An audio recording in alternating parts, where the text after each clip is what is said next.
बेताल। कहानी राजकुमारी पद्मावती। सबुथर परि बेताल गछरे सेमिति ओलटा झेली रहितिला। राजा विक्रमादित्य बेताल को आनिबा पई से गछ पाखକୁ गले। बेताल को गछरो ओल्हाई निज पिठिरे धरी साधु को आश्रम आड़को अग्रसर हेउतांती। एबे बेताल विक्रम को आउ एक नुआ कहानी कहवाको आरंभ कला। ए कहानी दुई बंधुंकर ब्रजमुकुट और रत्नराज। ब्रजमुकुट काशीर राजा प्रताप मुकुटंकर पुत्र थिला और रत्नराज काशी प्रधानमंत्री पुत्र थिला। दिने शिकार करिवा पई दुई बंधु जंगल को जाइथिले। शिकार करी दुई घर को फेरिवा समय गोटे सुंदर झरणारे किछि पद्म फूल फुटिथिबार देखिले। से समय जड़े राजकुमारी तांको दासी मानक सह से झरणा पाखକୁ स्नान करिवा पई आसिले। राजकुमारी एते सुंदर थिले, प्रथम देखारे ही ब्रजमुकुट मनरे तांको भल पाई बसिला। राजकुमारी भी ब्रजमुकुट को देखि भल पाई बसतिले। एबे ब्रजमुकुट राजकुमारी को परिचय जानिबा पई आग्रह प्रकाश कला। आउ किछि पचारिबा पूर्वरु राजकुमारी खेल खଳରେ ताकू इशारा करी निज ना आउ गाँ कथा कहिगले। राजकुमारी प्रथमे गोटे पद्मफूल को नहीं तांको कानरे लगाइले। परे सेही पद्मफूल को दांतरे कामुड़ी ताकू तळे फोपाड़ी पादरे मकचिले। पुणी सेही पद्मफूलटी को तळु उठाई निज छाती लगाई रखिले।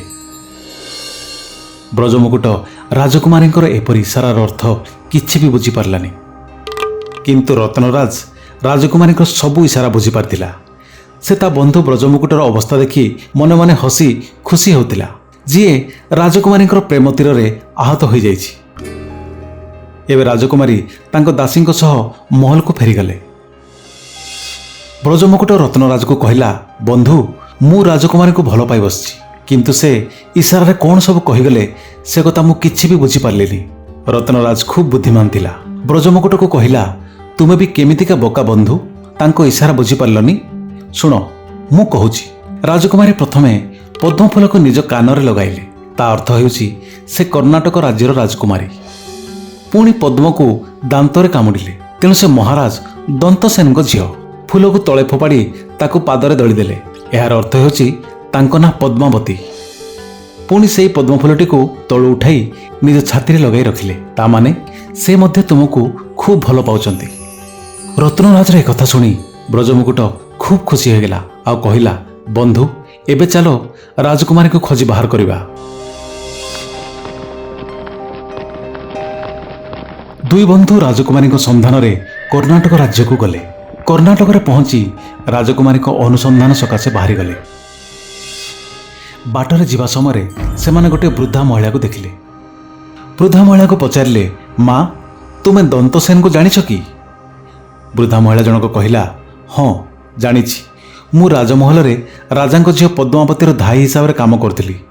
एबे रत्नराज महिला को कहला, तुमे आम माँ भली, एणु तुम पुओ भावी आमर गोटे काम काहाकू न कही लुचाई कर दियंतु। एथिपाई आमे तुमको जेते टंका दरकार देबो। तुमे राजकुमारी पद्मावती को ए खबर जणाइदेव जे से झरणा पाखरे जो राजकुमार को देखिथिले से राजकुमार एबे ए राज्य को आछंती। आउ से ए खबर आपन को देवा पई कहिसंती। टंका मिलवा लोभरे वृद्धा महिला जनक ब्रजमुकुट और रत्नराजर कथारे राजी होई राजकुमारी पद्मावती पाखक जाई सबु कथा कहला।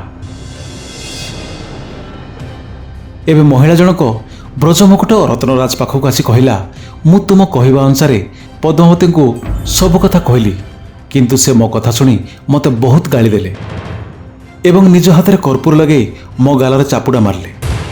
हे देख मो गालरे तार चिन्ह अछि।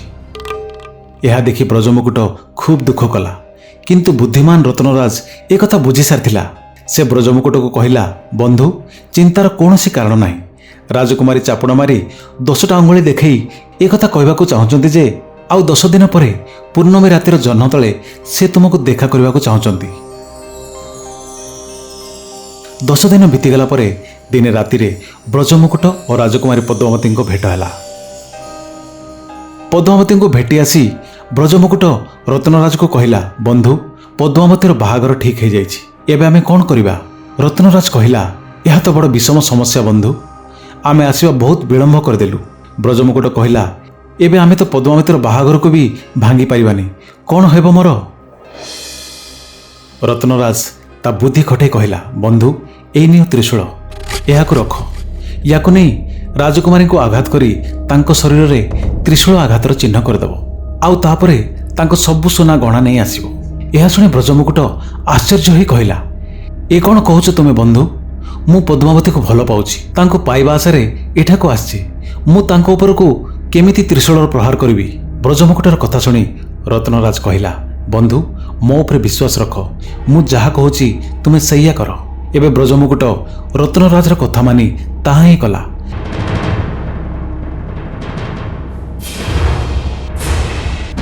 ରାଜକୁମାରୀ ପାଖକୁ ଯାଇ ତ୍ରିଶୂଳରେ ଆଘାତ କରି ତାଙ୍କ ସବୁ ସୁନା ଗହଣା ନେଇ ଫେରି ଆସିଲା। ତା ପରଦିନ ସକାଳୁ ରାଜକୁମାରୀଙ୍କ ସବୁ ସୁନା ଗହଣା ନେଇ ରତ୍ନରାଜ ବଜାରକୁ ବିକ୍ରି କରିବା ପାଇଁ ବାହାରିଗଲା। ପଦ୍ମାବତୀର ସୁନା ଗହଣା ବିକ୍ରି କରିବା ଦେଖି ସିପାହୀମାନେ ଜାଣିପାରିଲେ ଏହା ରାଜକୁମାରୀଙ୍କ ଚୋରି ହୋଇଥିବା ଗହଣା। ଏବେ ସିପାହୀମାନେ ଚୋରି ଅପରାଧରେ ରତ୍ନରାଜକୁ ବାନ୍ଧି ରାଜଦରବାରକୁ ନେଇଗଲେ। ରାଜା ଦନ୍ତସେନ ରତ୍ନରାଜକୁ ପଚାରିଲେ, ତୁମେ ରାଜମହଲର ସୁନା ଗହଣା କେମିତି ପାଇଲ? ଚୋରି କରିଛ ନା? ସତ କୁହ, ନଚେତ୍ ତୁମର ମୁଣ୍ଡ କାଟି ଦିଆଯିବ। ରତ୍ନରାଜ କହିଲା, ମୋତେ ଶାସ୍ତି ଦିଅନ୍ତୁନି ମହାରାଜ, ମୁଁ ଏସବୁ ଚୋରି କରିନି। କାଲି ରାତିରେ ଗୋଟିଏ ସ୍ତ୍ରୀ ଲୋକ ଡାହାଣୀ ହୋଇ ମୋତେ ମାରିବାକୁ ମୋ ଘରକୁ ଆସିଥିଲା। ମୁଁ ମୋ ତ୍ରିଶୂଳ କାଢ଼ି ତା ଉପରେ ପ୍ରହାର କଲି, ଆଉ ତା ପାଖରେ ଥିବା ସବୁ ସୁନା ଗହଣାକୁ ଛଡ଼ାଇ ଆଣିଲି।